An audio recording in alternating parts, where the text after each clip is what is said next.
वडोदरा की जिला कलेक्टर कचहरी पर आज बरोडा डेयरी के मुद्दे एक विशेष बैठक का आयोजन हुआ था।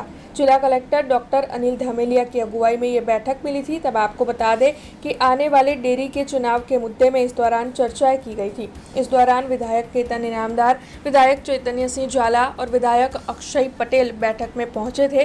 तब आपको बता दें कि बरोडा डेयरी के सत्ताधीशों को भी बैठक के तहत बुलाया गया था, जिसके चलते बरोडा डेयरी के चेयरमैन दिनेश पटेल और साथ ही वाइस चेयरमैन जीबी सोलंकी भी पहुंचे थे। इसके अलावा विधायक शैलेश मेहता और विधायक धर्मेंद्र सिंह वाघेला की मौजूदगी भी बैठक में दर्ज की गई थी। इस बैठक के तहत बरोडा डेयरी से जुड़े हुए महत्वपूर्ण मुद्दों और साथ ही डेयरी में आने वाले चुनाव को लेकर चर्चाएं की गई थी। गुजरात सरकार नहीं परंतु समग्र भारत में ज्यारથી सहकार खातु आदरणीय वडाप्रधान नरेंद्रभाई मोदी साहेबे आप्યું છે અને એક આખું સહકારી ડિપાર્ટમેન્ટ કેન્દ્રમાં આખા દેશમાં નવું અમિતભાઈ શાહના આગેવાનીમાં એમને જ્યારે મિનિસ્ટર એ ખાતા હશે ગૃહ ખાતા હાથે સહકાર ખાતા ત્યારે લગભગ દરેક ગામમાં એક સારી મંડળી હોવી જોઈએ। દરેક મંડળીના दूध उत्पादक ने एना कोऑपरेटिव बैंक में खातु होवुं जोईए।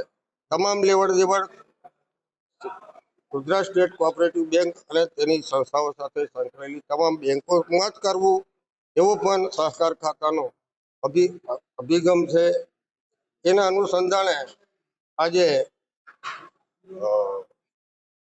बड़ोदा जिल्ला में पण ईसीडीसी नी आज मीटिंग राखवामां आवी डिस्ट्रिक्ट कोऑपरेटिव डेवलपमेंट अने एमां अमारा MD Shri district registrar chairman ने वाइस चेरमेन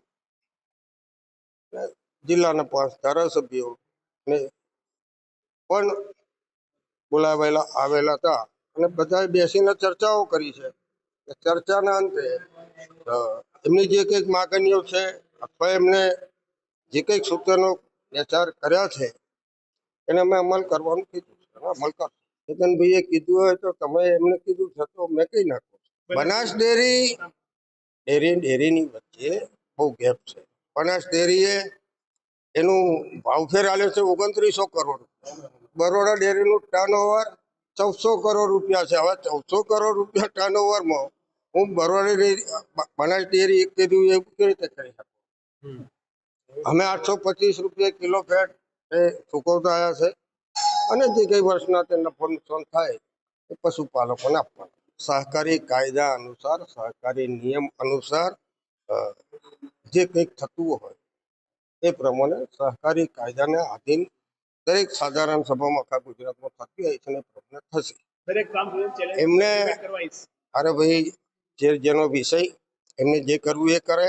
હું જે કરતો આવ્યો છું समय ने टाइम ए बधु जरूर पड़शे तो अमे बताव। वडोदरा छोटाउदेपुर जिल्लाना लगभग 250 उपरांत मंडळीओए लेखितमां एमनी रजूआत करी थी कि वार्षिक साधारण सभा 4 तारीखे छे त्यारे ए 4 तारीखनी वार्षिक साधारण सभामां भावफेरनी रकम खूब मोटा प्रमाणमां सारी एवी मळे।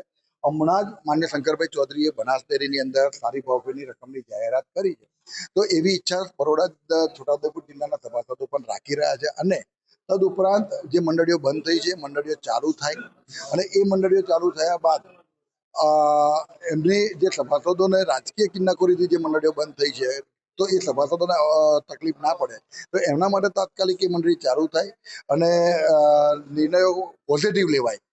અને 8 મુદ્દા હતા જે મંડળીઓના ત્યાં 8 મુદ્દા પર જે ચર્ચા થઈ છે એમાં વાર્ષિક સાધારણ સભામાં દરેક મુદ્દાને સારી રીતે લઈ અને માત્ર ને માત્ર પશુપાલકોના હિતમાં નિર્ણય લેવા માટે આજે માનનીય કલેક્ટરશ્રીની અધ્યક્ષતામાં આજે આ મીટિંગ રાખી હતી। એમાં અમે 5 સાવલી, ડભોઈ, વાઘોડિયા, કરજણ અને પાદરા બધા જ ધારાસભ્યો અમે હાજર હતા। અમારા બરોડા ડેરીના ચેરમેન, વાઇસ ચેરમેન, એમડી પણ હાજર હતા, જિલ્લા રજિસ્ટ્રાર પણ હાજર હતા। તો હું વિચારું છું કે જો આજની આ મીટિંગ ખરેખર પોઝિટિવ રહેશે અને અમે વિશ્વાસ રાખીએ છીએ કે 4 તારીખની વાર્ષિક સાધારણ સભામાં ખૂબ સારી રીતે માત્ર ને માત્ર પશુપાલકોના અને મંડળીના હિતમાં અને સંસ્થાના હિતમાં જ નિર્ણય લેવાશે। કોઈ રાજકીય નિર્ણય નહીં લેવાય। હવે 4 તારીખની અમે રાહ જોઈએ છીએ। 4 તારીખે જે એમને પ્રમાણે જે અમને ખાતરી આપી છે એ પ્રમાણે પોઝિટિવ થશે એવો વિશ્વાસ રાખીએ છીએ. પણ એ તો મારી વાત આપણા મામાએ ડિબેટ તમને મીડિયાને કરી. આજે હું અહીંયા છું અને મેં એ વખતે પણ કહ્યું હતું કે મામા જ્યારે કે ત્યારે જે જગ્યા જે સમય જે તારીખ હું હાજર છું અને આજે હાજર છું. મામાને પૂછી લેજો આપ કે જ્યારે મારે જો ડિબેટ કરવા બેસવું હોય તો આજે પણ હું અહીંયા જ છું અને કોઈ જગ્યા પર બધું જ કામ છોડીને ડિબેટ કરી લઈએ. हमसे जुड़े रहने के लिए हमारे YouTube चैनल को सब्सक्राइब करें और नई वीडियो की नोटिफिकेशन के लिए बेल आइकॉन को दबाएं